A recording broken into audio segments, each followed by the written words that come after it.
Это новости на канале АТР. Я, Христина Стейс, вас приветствую. И дальше говорим только о самом главном. А начнем с того, что вспомним драматические события февраля 14-го. Этот день 4 года назад стал переломным в истории захвата Крымского полуострова.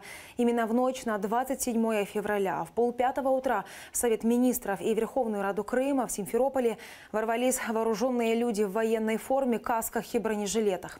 Российские спецназовцы захватили крымский совминный парламент. Над зданиями вывесили российский триколор. В этот момент центр Симферополя полностью оцеплен, транспорт не ходит. Важные административные здания, связь, аэропорты, СМИ также захвачены. Уже после обеда к зданию парламента оккупанты принудительно привели депутатов Верховной Рады Крыма. На заседании отстранили председателя Совета министров Крыма Анатолия Могилева. На его место тут же назначили кремлевскую марионетку, лидера русского единства Сергея Аксенова. Но самое главное, проголосовали за проведение референдума. Голосование фактически происходило под прицелом вооруженных спецназовцев.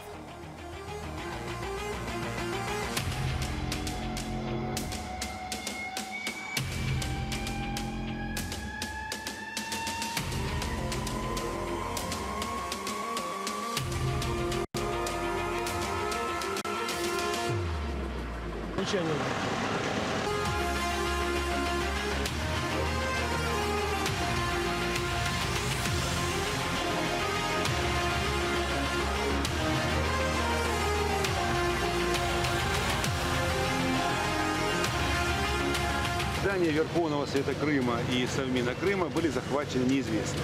Мои переговоры с ними ни к чему не привели. Находящиеся там люди сказали о том, что они не уполномочены вести переговоры. Когда мы пришли, уже перед Верховной Радой стояли баррикады из деревянных поддонов, из мусорных баков, кого не пускали.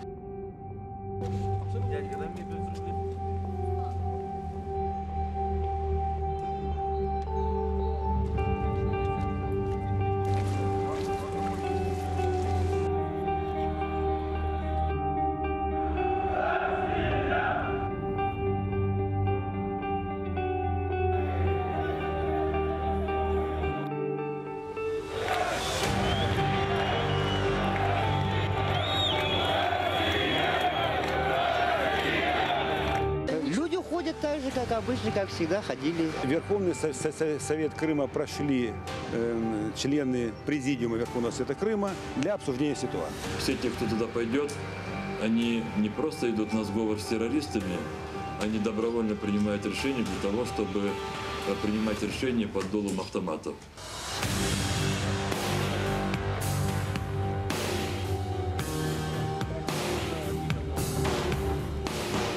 Всем спасибо за работу и поддержку. Честь имею. А тем временем очередное заседание суда по так называемому делу 26 февраля назначили на сегодня в так называемом Центральном районном суде Симферополя. Заседание запланировано на 15 часов по крымскому времени. На прошлой неделе во время предварительного слушания судьи повторно начали изучать процессуальные документы. Адвокаты уверены, что все это из-за нехватки доказательств. Доказательств, подтверждающих участие подсудимых в беспорядках под крымским парламентом, у так называемого следствия нет никаких. Мустафу Дегерменджи, Али Асанова, Арсена Юсунова, Эскендера Кантемирова и Эскендера Эмирвалиева оккупанты обвиняют в столкновениях 4-летней давности под Верховной Радой Крыма. Тогда более 10 тысяч крымских татар вышли на митинг, чтобы поддержать территориальную целостность Украины. Сейчас Асанов и Дегерменджи находятся под домашним арестом.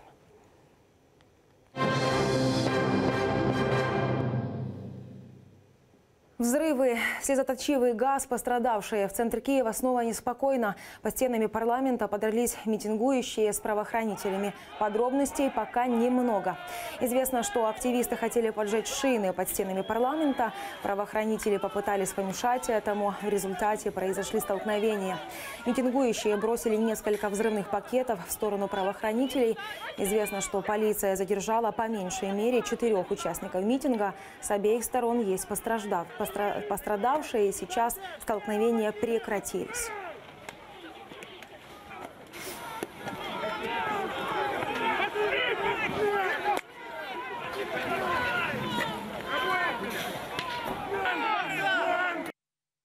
склали шини? Ну, для того, щоб підпалити російський прапор. Ми бачимо поранених. А що вибухало там, ви не знаєте? Гранаты. На Майдане Независимости провели акцию солидарности с людьми, которые живут в оккупированном Крыму. Около 150 человек, несмотря на мороз, вышли и с крымско-татарскими флагами и фотографиями политзаключенных крымчан. Участники приняли резолюцию, в которой осудили аннексию Крымского полуострова Россией. А вот чего еще требуют, об этом подробно. Максим Китюк пришел на митинг, несмотря на 15-градусный мороз. Мужчина уверяет, остаться в стороне не может, потому что сам был вынужден покинуть полуостров после аннексии. Последний раз был дома накануне так называемого референдума в марте 2014-го. В руках держит плакат, который символизирует солидарность с жителями оккупированного Крыма. Я сам з Севастополя, і в мене багато друзів залишилось в Криму, досі знаходяться там. І я не можу стояти осторонь, коли наш український народ, який складається з багатьох груп, в тому числі кримських татар, зараз під тиском знаходиться в Криму. Большинство участников акции, как и Максим, жители Крыма.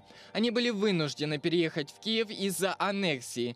В руках у людей украинские и крымско-татарские флаги, а также фотографии крымско-татарских политзаключенных. Я прийшов сюди, тому що ці хлопці, яких я тримаю в руках фотографії, це якби мої земляки. Прийшов їх підтримати, так сказати, і нагадати людям, що є герої, які зараз по тюрмам там у кацапів сидять. Участники акции приняли резолюцию, в которой призвали международное сообщество усилить давление на Россию. У страны-агрессора митингующие требуют немедленно вывести с полуострова военную технику. Люди говорили про Крим, тих людей, які продовжують спротив і опір окупантам Криму.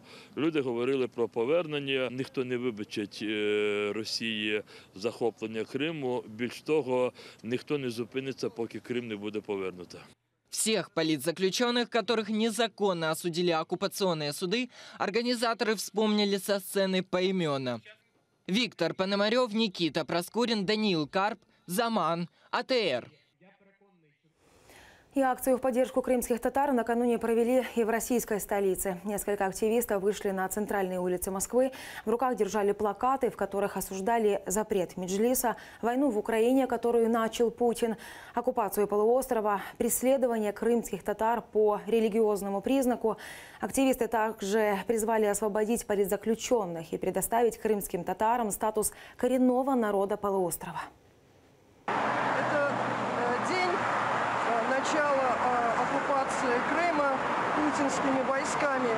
И это день начала сопротивления крымчан, крымских татар, украинцев этой оккупации.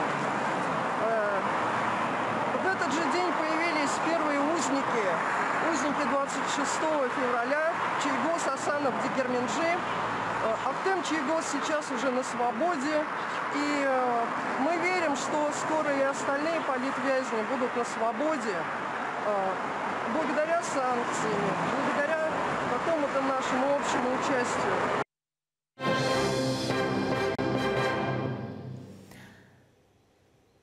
Соединенные Штаты анонсируют новые санкции против России уже в ближайшие 30 дней. Такое заявление сделал американский министр финансов Стивен Мнучин, а обнародовала его в своем твиттере журналистка Bloomberg Салеха Мохсин.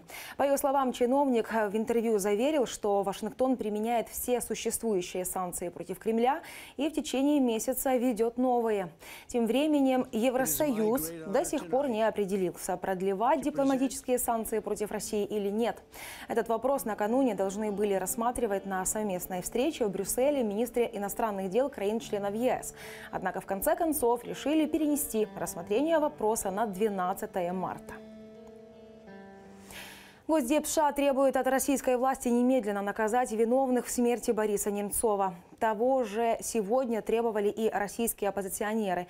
В Киеве они собрали пресс-конференцию, где высказали свои предположения относительно причин убийства Бориса Немцова. Оппозиционного политика застрелили в Москве ровно 3 года назад, 27 февраля. Так называемое следствие определило 5 исполнителей. Им вынесли приговор от 11 до 20 лет заключения. И, по мнению Следственного комитета, на убийство они пошли исключительно из корыстных побуждений за плату в 15 миллионов рублей. Заказчиком и организатором убийства назвали Руслана Мухамуддинова, бывшего офицера батальона «Север». Обвинение ему предъявили заочно. Уже 3 года он числится в розыске. В то же время российская оппозиция уверена, что заказчик близок к Кремлю. Я думаю, что это один из руководителей администрации президента Путина. Изначальный план был, как тоже сегодня говорилось, в ходе пресс-конференции повесить это убийство на Украину для того, чтобы использовать для выделения новых бюджетов на войну, для того, чтобы переделить власть. Было объяснено очень странно отсутствие записи с видеокамер. Выстрелы просто не могли по техническим характеристикам за то время, пока убийца мог стрелять, они не могли 6 выстрелов, он не мог произвести за это время.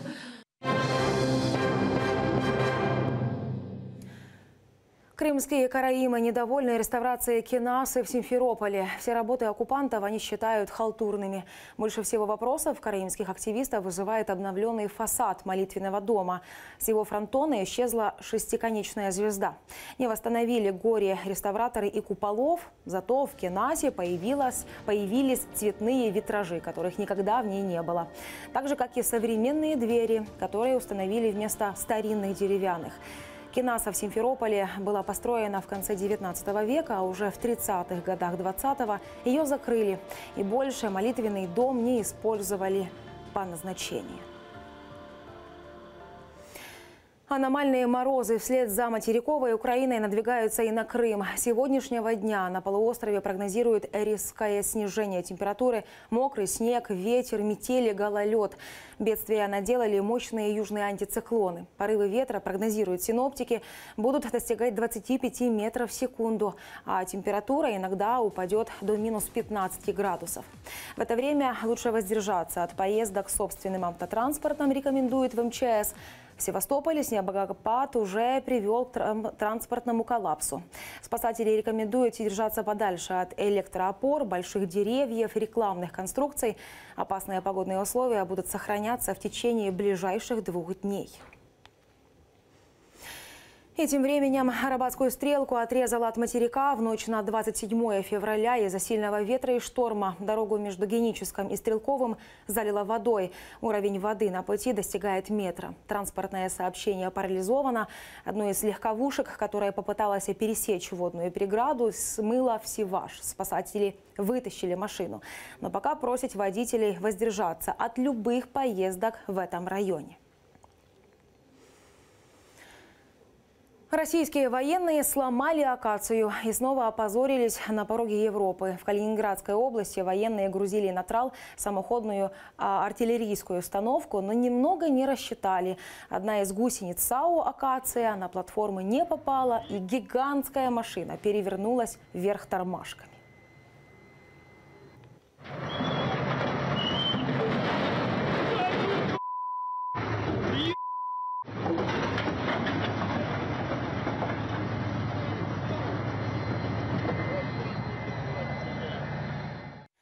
Американская мечта обернулась трагедией для 2 авантюристов в Эквадоре. Мужчины попытались улететь в Нью-Йорк в стойке шасси пассажирского лайнера и разбились насмерть, упав с высоты на взлетно-посадочную полосу. Инцидент произошел в приморском городе Гуаякиль. Самолету пришлось разворачиваться и возвращаться обратно в аэропорт, который сразу заблокировала полиция. Аэродром не работал несколько часов. Гражданство и имена погибших не разглашают. Неизвестно также, когда и где они залезли в стойку шасси. Ведь лайнер в Эквадоре был транзитом. В Соединенные Штаты он летел из Перу. И пока что это все новости, которые подготовила наша команда к этому часу. Больше новостей и событий в развитии уже в следующих выпусках. Так что оставайтесь с каналом АТР, чтобы ничего не пропустить.